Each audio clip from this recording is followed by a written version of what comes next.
로마서 강해를 여러분이 계속 하시면 함께 하면서 인간의 죄상에 대해서 적나라하게 이렇게 사도 바울이 서론부터 거론하고 있는 것을 우리가 보게 됩니다. 특별히 오늘 본문은 로마서 1장 18절부터 3장 20절까지 인간의 죄성에 대해서 적나라하게 전개하는 과정 속에서 중간 단락에 해당되는 부분이 아주 중요한 이제 부분입니다. 1장 18절부터 3장 20절을 통해서 끊임없이 사도 바울이 우리에게 외치는 것은 뭐냐? 모든 인간이 하나님 앞에서 죄인이다 하는 거예요. 모든 인간이. 그 3장 9절을 봅니다. 3장 9절을 보면 그러면 어떠하뇨? 우리는 나으뇨? 결코 아니라 유대인이나 헬라인이나 다 죄 아래에 있다고 우리가 이미 선언하였느니라 그랬어요. 그러니까 헬라인이나 유대인이나 헬라인이나 모두가 다 하나님 앞에 죄인이다. 그런데 이 사도 바울의 선포 앞에서 헬라인은 그 말을 받아요. 맞아, 자기는 하나님 모르고 살았으니까 그래 맞다, 난 죄인이다 이렇게 받아요. 다시 말하면 오늘날로 말하면 교회 다니는 사람과 교회 안 다니는 사람이 있는데 교회 다니는 사람과 안 다니는 사람을 동시에 놓고 사도 바울이 이 땅에 오셨어요. 오셔가지고 선포합니다. 교회 다니는 자나 교회 안 다니는 자나 다 죄인이다 이렇게 말해버리면 교회 안 다니는 사람은 그것을 수긍한다 그 말이에요. 왜냐하면 자기들이 교회 안 다니고 예수 안 믿었으니까 죄인이다 하는 것을 수긍한다 그 말이에요. 문제는 어디 있느냐? 교회 다니는 사람이에요. 교회 다니면서 아니 여태까지 내가 교회를 다니고 내가 11조하고 감사헌금하고 내가 교회에 봉사하고 열심히 기도하고 내가 신앙생활을 했는데 아니 저 교회 안 되는 저들과 내가 동일한 죄인이라면 이게 말이 되는 소리냐라고 항의하게 되죠. 마찬가지로 이 당시에 유대인들과 이방인들이 있었습니다. 성경대로 말하면 유대인들과 헬라인이 있었습니다. 근데 이 두 집단 앞에서 사도 바울이 외치는 거예요. 이 당시 로마 교회는 유대인 출신의 그리스도인이 있었고 헬라인 출신, 다시 말하면 이방인 출신의 그리스도인들이 함께 교회 안에서 공존하고 있었습니다. 이 두 집단이 함께 교회에 있는데 여기다 대고 지금 사도 바울이 외치는 거예요.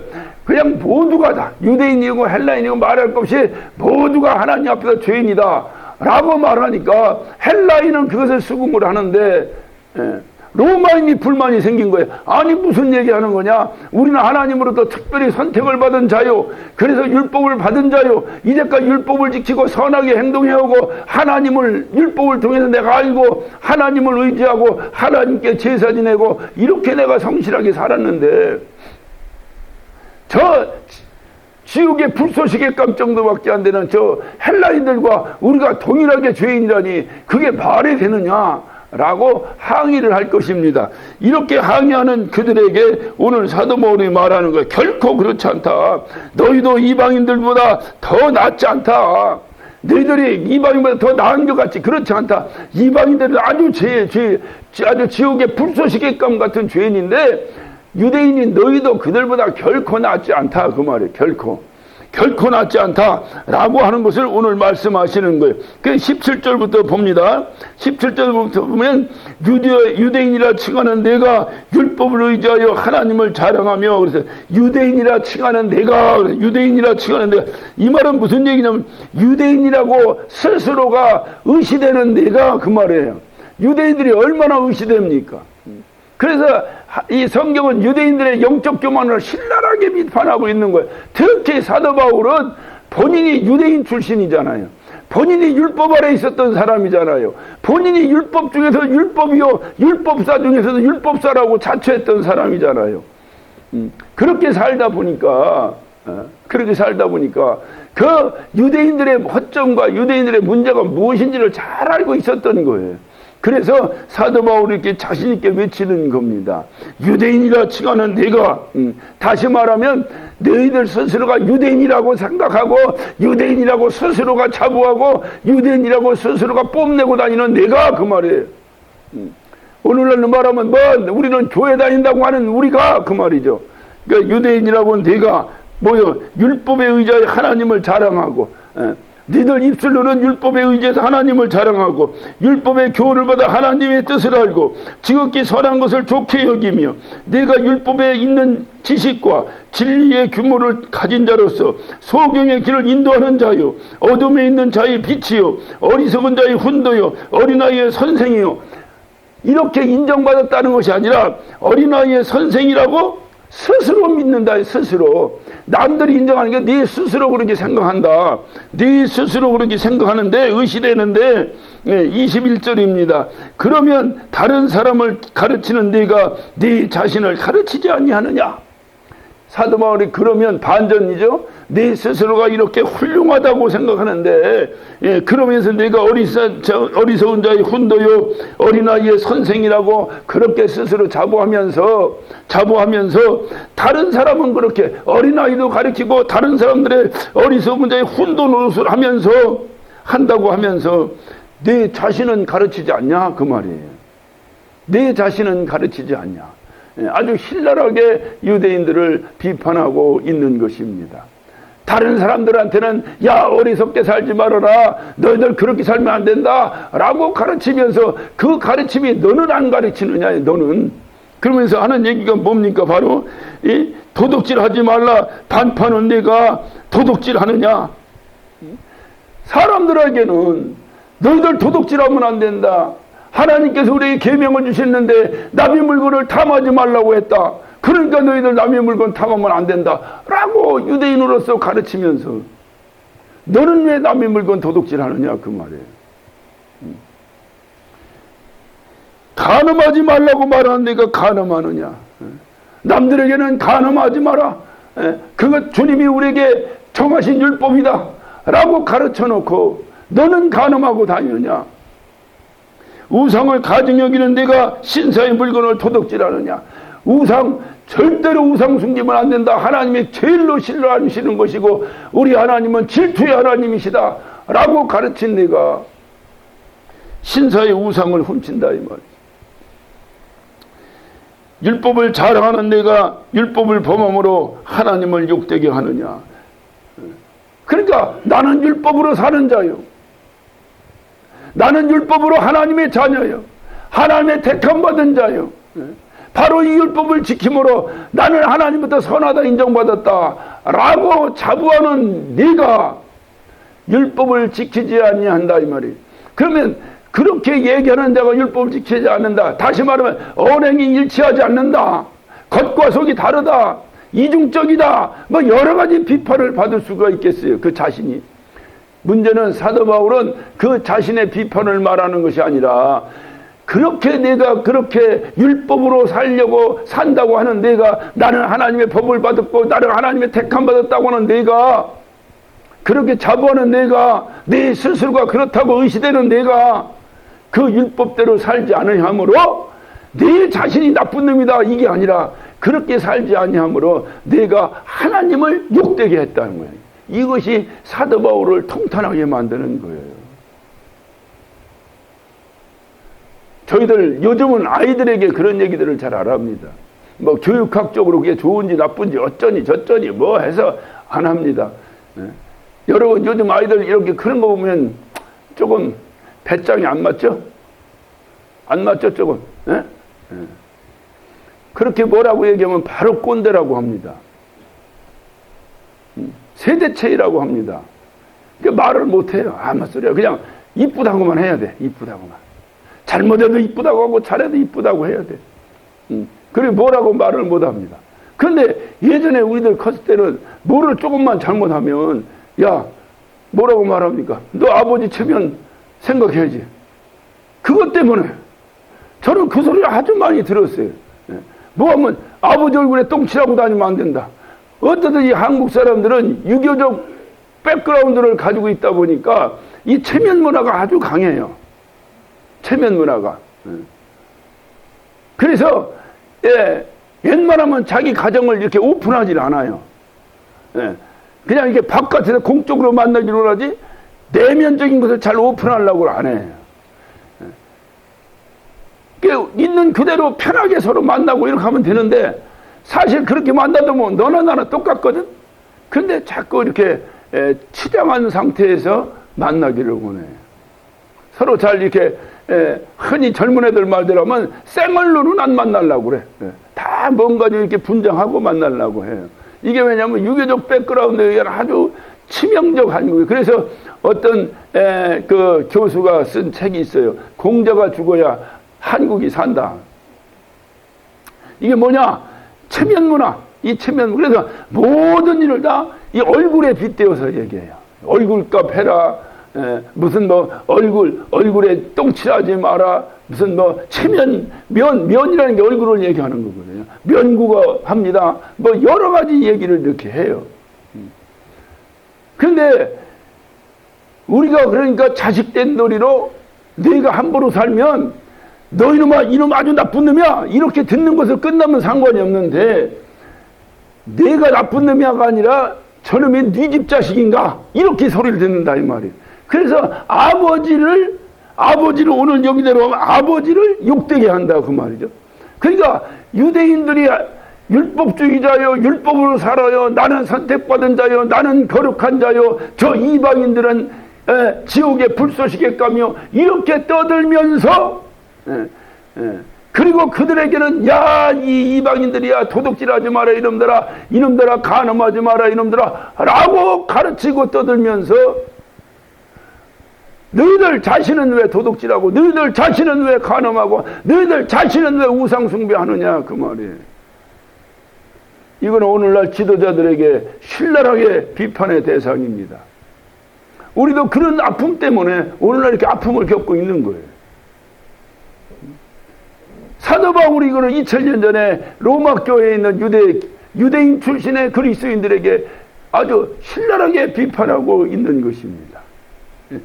자, 24절 봅니다. 기록된 바와 같이 하나님의 이름이 너희를 인하여 이방 중에서 모독을 받는도다. 사도 바울이 가슴치고 통탄했던 이유는 유대인 하나가 잘못해서 도덕적으로 문제 있고 그 하나가 잘못해서 손가락질 받고 이것이 괴로운 것이 아니라 그 한 사람 때문에 이방인들에게 하나님이 모독당한다는 거예요. 하나님이.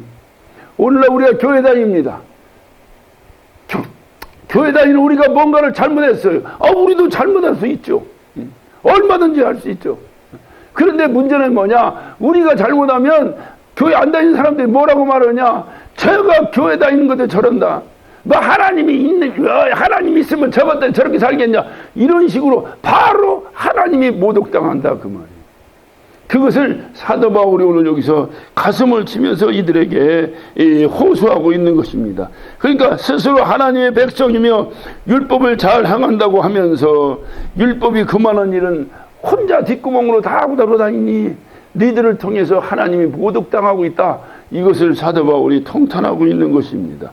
왜 바울이 이런 얘기를 했을까요? 아까 말씀드린 대로 로마 교회 안에 있었던 유대인들이 있었어요. 로마 교회 안에. 그 사실은 그들이 제가 로마서 시작하면서 먼저 말씀을 드렸습니다마는 그들이 그 교회에 쉽게 보면 중진들이에요. 왜냐하면 로마 교회가 누구에 의해서 세워졌을까요? 로마 교회는 이방인들에 의해서 세워진 게 아니에요. 그 당시에 로마에 이민 와서 살던 사람들이 고국 방문을 한 거예요. 고국 방문을 했더니 보니까 예루살렘이 변해버린 거야. 뭐가 신흥 종교가 하나 생겼는데 그게 무슨 그리스도교라나 뭐라 하는 막 예루살렘 교회라고 하는 이 교회가 하나 섰는데 한 번 설교하면 3,000명씩 한 번 설교하면 5,000명씩 몰려더니 야 이거 뭐 어마어마한 역사가 일어난 것을 이들이 고국을 방문하면서 본 거예요. 그리고 거기서 복음을 전해 듣고 이들이 다시 자기의 삶터인 로마로 이동해서 로마에다가 교회 예배 처소를 만든 거예요. 그것이 바로 로마 교회예요. 로마 교회는 사도 바울이 세운 교회가 아닙니다. 그러다 보니까 로마 교회는 로마에 사는 유대인들에 의해서 세워진 교회. 그러니까 그들이 먼저 교회의 하나의 중진이 되어버린 거예요. 좀 나쁜 비유로 하면 그들이 오너십을 갖게 된 거예요. 그리고 그들에 의해서 전도받은 사람들이 누구냐? 그들이 바로 헬라인들이에요. 이제 이방인들. 로마에서 전 세계에서 몰려와서 이민자들 사니까 이제 하나하나 불러들여가지고 이래서 로마 교회가 세워지니 만약에 로마 교회가 100명이라면 한 70명은 유대인 그리스도인이고 한 30명은 이제 헬라인 그리스도인, 이방인들 그리스도인이 되는 거예요. 뭐 정확하지는 않습니다만 이해를 돕기 위해서 제가 말씀을 드리는 거예요. 이렇게 세워진 거예요, 교회가. 그런데 이 유대인들을 보니까, 헬라인들을 이렇게 들어오는 걸 보니까, 이들이 도대체 어디서부터 가르쳐야 될지 모르는 거야. 자기들은 문화가 기본적으로 오직 유일신 사상을 가지고 하나님을 숭배하고 하나님의 택한 백성인데, 여기서 그가 메시아를 보냈는데 그가 바로 하나님의 아들 예수 그리스도다, 이 꼭지만 바뀌지면 되는데, 자기들은, 헬라인들은 어디서부터 숱한 우상 숭배하던 사람들이니 어디서부터 어떻게 가르쳐야 되는가, 이게 이제 오늘날은 말하면 새신자 학교가 활발하게 운영이 된 거예요. 근데 이렇게 해서 열심히 가르칩니다. 그들에게 하나님은 이런 분이시고 예수님은 이런 분이시고 하나님과 예수님을 아는 것이 영생이며, 이렇게 열심히 가르치는 거예요. 이제 우리가 예수 믿으니 도둑질하면 안 됩니다, 여러분. 이제 예수 믿으니 우리 이제 간음하면 안 됩니다. 우리 예수 믿으니 이제는 우상 숭배하면 안 됩니다. 이렇게 가르친다 이 말이에요. 그런데 그 교회의 문제가 뭐냐? 그렇게 가르치는 유대인들에 의해서 교회가 문제가 생기는 거예요. 이 로마 교회가 문제가 생긴 거예요. 뭐냐? 가증스러운 거예요. 가식한 거예요. 주님이 제일 싫어하는 외식을 한 거예요. 가르치기는 그렇게 가르쳐 놓고 뒷구멍으로 돌아서서는 지들이 다 간음하고 돌아다니고, 지들이 다 도둑질하고 돌아다니고, 지들이 다 우상 숭배하고 돌아다니고.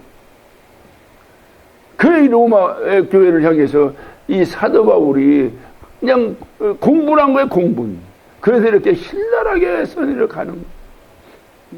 여러분, 우리가 이제 지난번에도 살펴봤습니다마는 로마서 1장의 18절 이하를 계속 보면, 이미 우리가 저희가 마음의 정욕대로 더러움에 내버려 두사 하나님께서 그를 욕되게 하시고, 또 하나님께 저희를 부끄러운 욕심에 내버려 두사 그들의 여인을 순리대로 쓸 것을 영리로 바꿔 쓰게 하고, 저들 마음에 하나님 두기를 싫어하며 하나님께서 저희를 상실한 마음대로 내버려 둬서 온갖 추악한 이제 죄악을 저지르는 존재들로 이렇게 전락할 수밖에 없었다라고 하는 것을 로마서 1장은 신랄하게 비판하고 있어요.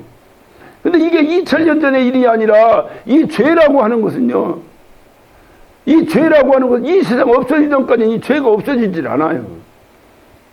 아무리 인간적인 방법으로 법을 만들어도 없어지질 않아요. 아무리 이렇게 하면 안 된다고 하면 오히려 더 공부 많이 하고 오히려 더 지혜로운 자들이 이 법을 교묘하게 피해 다닌다 이 말이에요. 지혜라는 게 뭐겠어요? 어쩌면 법을 교묘하게 피할까? 그렇게 잘 생각하는 사람들이 지혜로운 자. 그냥 법대로 살고 그냥 법대로 이렇게 사는 사람은 미련한 사람으로 취급받고 있잖아요. 어제는 서울시청 광장에서 퀴어 축제가 벌어졌습니다. 차라리 그들을 위해서라면 차라리 코로나가 더 강하게 역사하는 게 더 날 뻔했어요. 2년 동안 코로나 때문에 열리지 않다 3년 만에 열려서. 그 옆에 또 반대하는 이제 또 데모대가 또 열렸다고 해요. 이제 현실입니다, 이것이. 더 중요한 것은 예전에는 없었던, 이제는 각국 대사들이 나와서 전부 나와서 축사를 합니다. 이번에 한국에 부임한 미국 대사는 공공연하게 자기가 동성연애자입니다. 그래서 자기는 남자와 결혼을 했어요. 그래서 그 자기 남자와 결혼한 그 부인 남자를 데리고 왔어요. 그러니까 이게 이제 우리나라의 현실이 되어버렸어요. 저는 제 나름대로 고민을 하고 있어요. 날마다 성적이 들고 광화문에서 데모하던 사람들은 이제 어떡할 건가? 미 대사관 앞에 가서 또 데모해야 되나? 어떻게 해야 되나? 이거 어떡할 건가, 이게? 그들이 나와서 다 연설했어요. 함께 살아갑시다. 함께 사는 사회를 만듭시다. 그 한 끝에 옆에서는 뭐라고 말합니까? Homosexuality is a sin. 동성애자는 죄입니다라고 딱 영어로 써붙여놓고 데모를 합니다. 간종 그리스도인이에요. 근데 이쪽에 그 축제 하는 데는 또 성공회, 무슨 천주교, 무슨 감리교, 무슨 어디 인권위원회 이런 데서 나와서 또 그 동성애 집회를 도와주고 있어요. 교회들도 참여하는 거예요. 교회들도. 그것이 훨씬 인격적이고 그것이 훨씬 어떤 지식적이고 다 어떤 고급스러운 문화처럼 생각해버리는 시대가 돼버렸어요. 이런 시대를 우리가 살아가고 있어요. 이럴 때에 예수 믿는다는 우리가 그렇게 하면 안 된다! 라고 그들에게 손가락질하고 뒷구멍으로 우리가 그 짓을 하고 돌아다닌다면 누가 모독을 당한다고요? 하나님이 모독을 당한다. 하나님이. 아니 설마 여기 모이신 분들가 동성애자는 안 계시겠지? 그렇지만 꼭 동성애를 얘기하는 것이 아니라 동성애자가 왜 나빠요? 하나님의 법을 어긴 거잖아요. 그러니까 동성애만 하나님 법 어긴 겁니까? 도둑질하지 말라는 것도 하나님 법 어긴 거잖아요. 남을 미워하지 말라는 것도 하나님 그 법을 어긴 거잖아요. 수근수근하지 말라. 이것도 법을 어긴 거잖아요. 하지 말라고 해놓고 너희는 왜 하고 돌아다니냐 이 말이에요. 우상 숭배하지 말라고 하니까 여러분 우리의 삶 가운데 우상이 있어요 없어요? 우상은 하나님 이외에 더 우서라는 것이 내 마음에 있으면 그게 우상이라니까요. 그렇다면 우상 숭배하지 말라고 하고 너는 왜 우상 숭배하고 다니냐 이 말. 그러면 아예 저 동성애 하면서 아주 내놓고 그냥 그렇게 하고 돌아다니는 놈은 그냥 그렇게 손가락질 지들이 저것들 정신 나간 놈들 아니냐고 자기들 스스로 손가락질 받으면 끝나는데 예수 믿는 사람이 그렇게 하면 내가 욕먹는 것이 아니라 누가 욕먹는다? 하나님이 모독당한다는 거예요. 하나님이 모독당한다는 거예요. 겉으로는 하나님을 잘 믿는다고 하는데 속으로 하는 행동은 여전히 세상 사람과 구별되지 않는다면 그것을 주님은 말하는 거예요. 외식한다. 그렇게 하면 어떻게 된다? 하나님이 모독당한다. 하나님이. 우리 아버지가 모독당한다 이 말이야. 예전에 어려서 너 아버지 체면 생각해서 해야 된다. 아버지 체면 생각해야 된다. 제가 부끄러운 고백이 하나 있어요. 제가 중학교 2학년 때인가 아주 조그만 시골에 살았기 때문에 동네에서 저놈이 누구 아들 다 알아요. 다 아는데 우리 아버지가 그 조그만 시골 기차역에 역장을 하셨어요. 그러니까 나는 그냥 역장집 아들 이렇게 그냥 동네가 어디 가면 역장집 키나 작나 키는 크니까 어디서 다 보여. 뭐 하면 다 저 역장집 아들. 그리고 우리 친구들끼리 모였는데 아이고 한 놈이 담배를 피더라고. 골목에 앉아가지고. 나는 그냥 같이 앉아 있었어요. 그놈이 한 모금 해보라고 해서 한 모금 했어. 아니 막 핑 돌아버리더라고. 그래서 나 요새 담배 피는 사람은 이해를 못하는 게 저 항상 핑핑 돌 텐데 저거 어떻게 저렇게 피고 다니나. 그리고 쭈그리고 앉아 있었어요. 근데 어떤 아저씨가 지나가다 본 거요. 봤는데 거기 나만 있지 않았거든요. 다 여럿 있었어요. 근데 소문은 역장집 아들 저 골목길에서 담배 피웠다고 소문나. 우리 아버지가 내가 저녁 때 집에 들어왔는데 우리 아버지가 나보고 앉으라고 하더라고요. 앉았더니 우리 아버지가 담배를 한 걸 사오셔가지고 내 앞에서 탁 내놓는 거예요. 그래서 난 왜 이러시나 그랬지. 전혀 생각도 못하고. 그러니 피우려고 그러면 애비 옆에서 펴라. 돌아다니면서 애비 얼굴에 똥칠하지 말고. 전 그 이후로 담배를 옆에 대본 적이 없는 사람이에요. 여러분 한번 생각해 보세요. 내가 담배 피워서 내가 혼나면 괜찮은데 그게 아니라 우리 아버지가 망신을 당하고 어디서 들으셨지. 그 얘기를 들으셨으니까 오셔서 나한테 얘기하는 거지. 여러분 한번 스스로를 잘 생각해. 여러분은 그런 일 없습니까? 여러분 이제까지 살아오시면서 아버지 체면 깎은 일 없어요? 근데 반대로 막 공부를 잘하고 막 뭐 하면 아버지 체면이 올라가잖아요. 그게 어찌 보면 자식이 해야 될 도리야. 요즘 이 애들이 말이야 그런 걸 모르는 거야. 뭐 내 인생은 나의 것이니 쓸데없는 소리하고 앉아있네. 네 인생 네의 것이면 너 혼자 살아봐 이놈아 나가서. 네 아버지, 네 어머니가 너 아니었으면 더 좋은 옷 입고 다니고 더 맛있는 거 먹고 다니고 걱정 하나도 없어. 오죽하면 무자식이 상팔자라고 하냐? 너희들 때문이다. 그러면 너희들 때문에 다 헌신하고 이렇게 살아가는데 그 엄마의 소망이 뭐겠냐? 엄마의 소망이 뭐예요? 아이고 저 옆에 내가 누구 엄마요? 이 소리 한번 듣는 거 아니야? 안 그래요? 그래요. 근데 그거 하나 못 해주냐? 못 해주는 건 그냥 아이고 저게 누구 엄마. 한국말이요 똑같아요. 단어는 똑같은데 이 톤에 따라서 욕인지 칭찬인지가 바뀌는 거. 그래서 외국 사람들이 한국말 배우기를 어려워하는 거예요. 아이고 저게 누구 엄마요? 이거는 칭찬하는 거예요. 아이고 저게 누구 엄마야? 요거는 욕하는 거예요.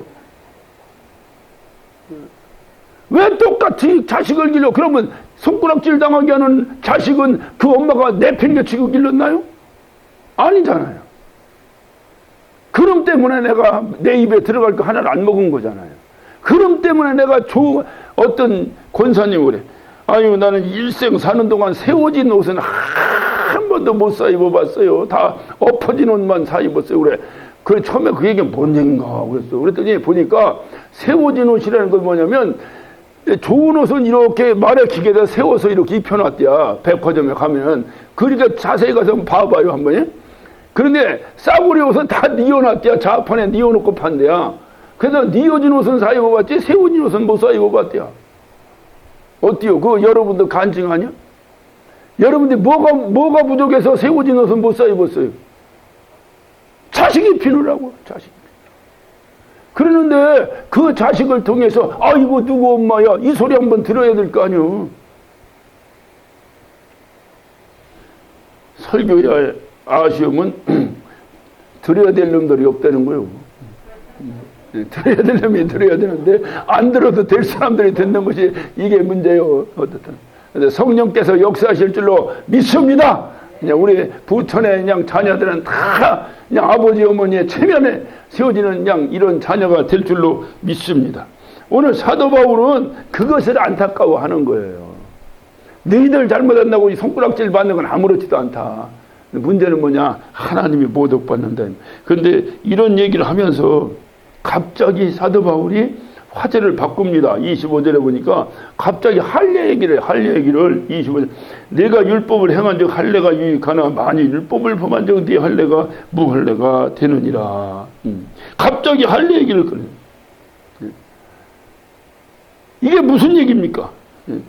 진정 할례는 뭐냐? 네가 상징적으로 표면적으로 할례를 받는 그 육체에 받는 할례가 진짜 할례가 아니라 내면적 할례가 진짜 할례다. 이게 무슨 얘기예요? 이들은 유대인들에게 있어서는 다 자기들이 하나님께 택함 받고 하나님으로부터 율법을 받아서 내가 이렇게 선하게 살아가는데 그것의 총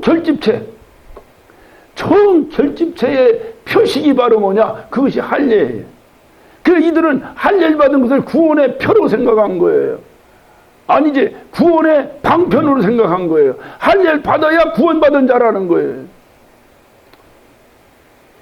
그러니 이들에게 있어 할례가 얼마나 중요합니까? 그것을 건드린 거예요. 사도 바울이.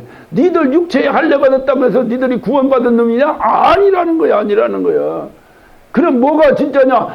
내면적 할례를 받은 자. 표면적 유대인이 아니다. 니들이 혈통적으로 유대인의 혈통을 받았다고 해서 유대인이 아니라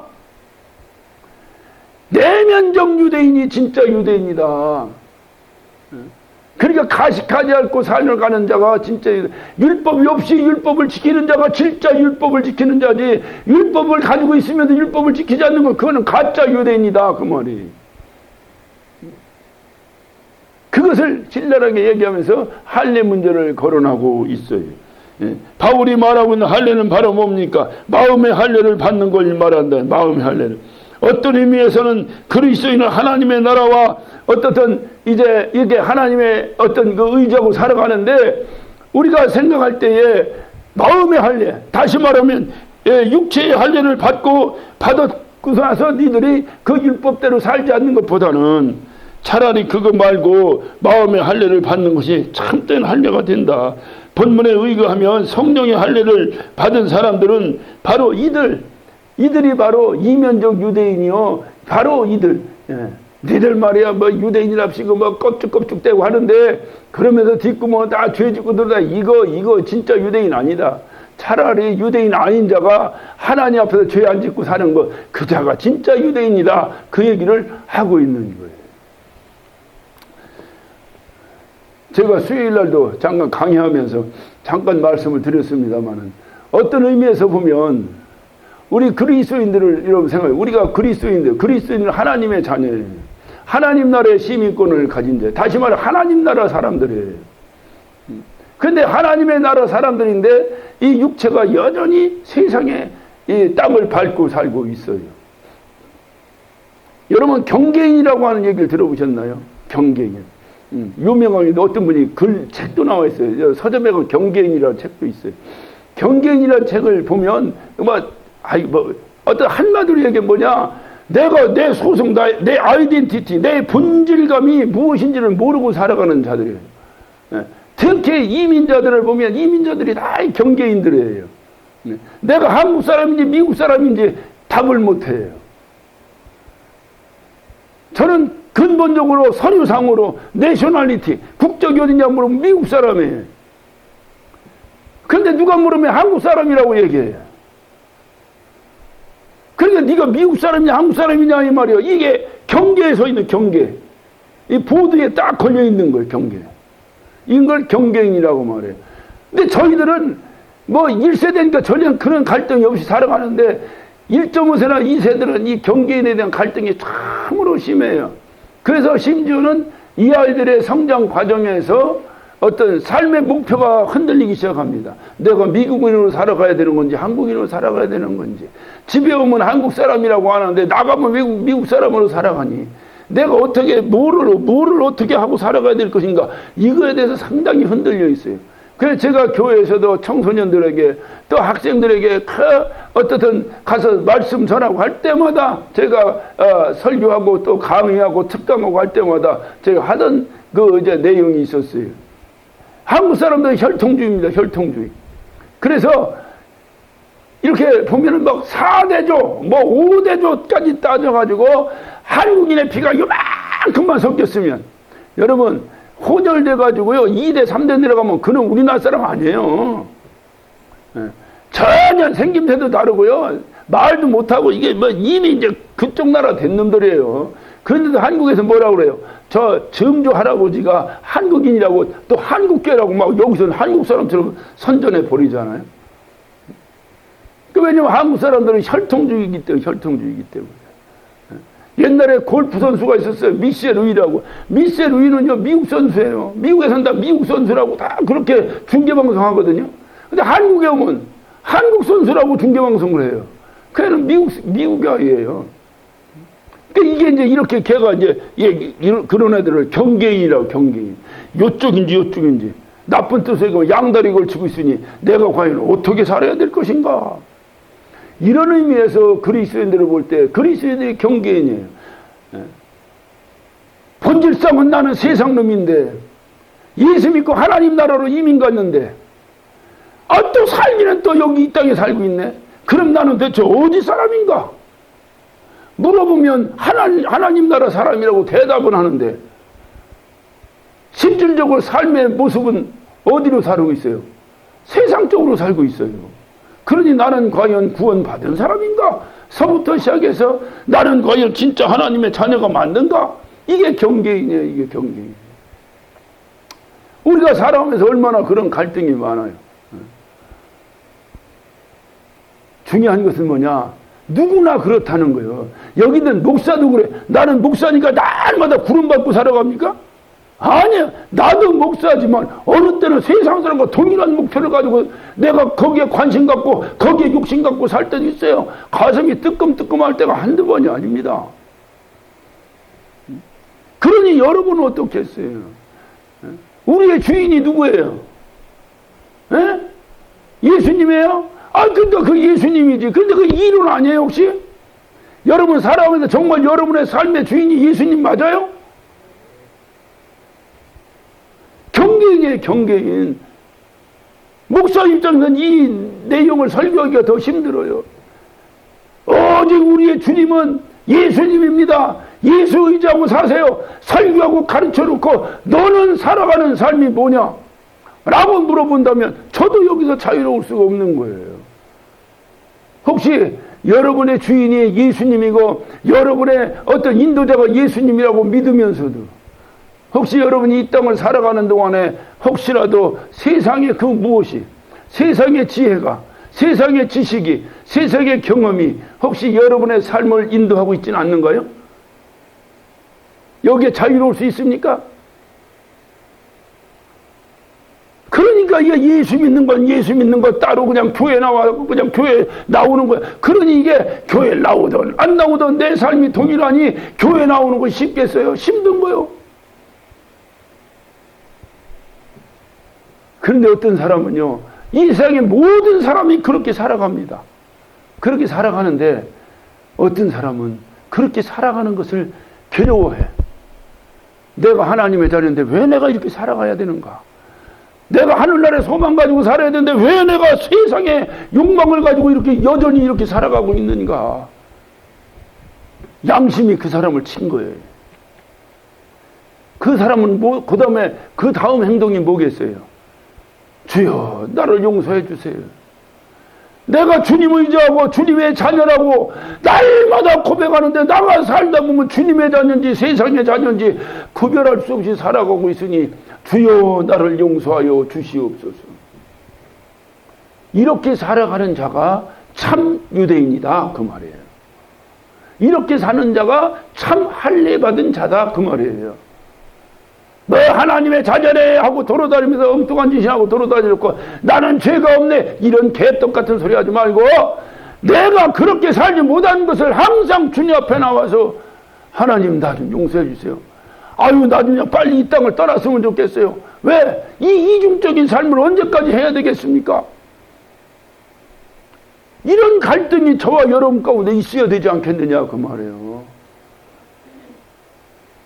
그런 자를 사도 바울은 뭐냐? 참 유대인이다. 참 유대인이다. 성경은 다윗이라고 하는 사람이 나옵니다. 이 다윗이라고 하는 사람은 여러분 잘 아시죠? 한 여인을 간음했습니다. 그리고 그 가정을 완전히 파괴시켜 버렸습니다. 일반 백성들은 알까요? 모를까요? 몰라요. 그 옆에 있는 모든 사람도 몰라요. 아무도 몰라요. 왕이 그렇게 하고 다니는데 알 걸 모르죠. 아무도 모르죠. 우리나라 대통령이 뭔 일하고 다니는지 우리가 알았어요? 몰랐죠. 누가 술집에서 술 먹다가 암살당할 줄이야 누가 알았겠어요? 보니까 그런 것도 있었네 저런 것도 있었네 나중에 알았죠. 아무도 모르잖아요. 이 당시에 다윗 시대 때 누가 알았겠어요? 다윗이 자기가 왕인데 자기가 남의 여자 데려다 지 마누라를 만들었다. 그럼 누가 알겠어요? 모르지만 채찍거려서 데려왔던 사람은 알지 모르지만 그 사람이 입을 벌리겠어요? 죽으려고? 입 딱 다물으면 아무것도 모르는 거예요. 그런데 어느 날 성령이 그의 가슴을 치기 시작한 거예요. 선지자를 통해서. 그거 안 했다고 해도 되잖아요. 안 했다고 하면 끝나는 거지. 누가 그거를 뭐라고 하겠어요. 그런데 다윗의 마음은 그렇지 않았어요. 성령의 경고가 확 가슴을 밀어버린 거예요. 그리고 그는 통곡하며 회개합니다. 그런 자를 진짜 할례인이라고 말한다고 말해요. 그런 자를. 그래서 여러분 시편 32편을 한번 봅시다. 이 다윗이 그때 이후에 고백한 거예요. 32편은. 허물의 사함을 얻고 그 죄의 가리움을 받는 자는 복이 있도다. 그러니까 자기가 그 허물이 있는데 그것을 사함받는 자가 복이 있다. 마음에 간사가 없고 여호와께 정죄를 당치 않는 자가 복이 있다. 여러분 다윗의 심정을 가지고 한번 보세요. 구구절절 들어보세요. 그 심정이 어떻는가? 내가 토설치 아니할 때는 종일 신음함으로 내 뼈가 쇠하였도다. 자기가 그렇게 사랑했던 장군 우리아의 아내를 자기 아내로 만들어 놓고 다윗이 즐거웠을까요? 아니에요. 다윗은 뭐요? 자기가 자기가 그거를 고백하지 않을 때 아무도 모른다고 생각하고 있을 때는 종일 신음하며 자기 뼈가 말라버렸다는 거예요. 자기 뼈가 말랐다는 거예요. 얼마나 괴로웠으면. 이런 자가 이런 자가 참 유대인이요 참 할례인이다 그 말이에요. 죄를 졌는데도 그것이 죄 졌는지 안 졌는지 모르고 오히려 내가 능력이 있어서 그 짓하고 돌아다니는 걸 알고 생각하고, 이거는요 인간이기 일을 거부했다? 그거는 너무나 화려한 용어예요. 하나님을 못 오간 자입니다. 있을 수 없는 거예요.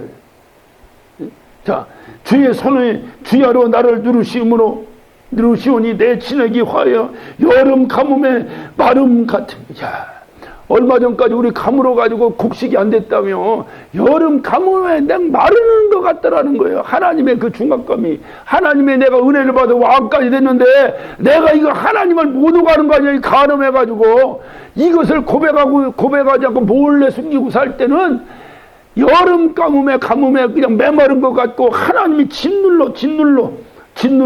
예.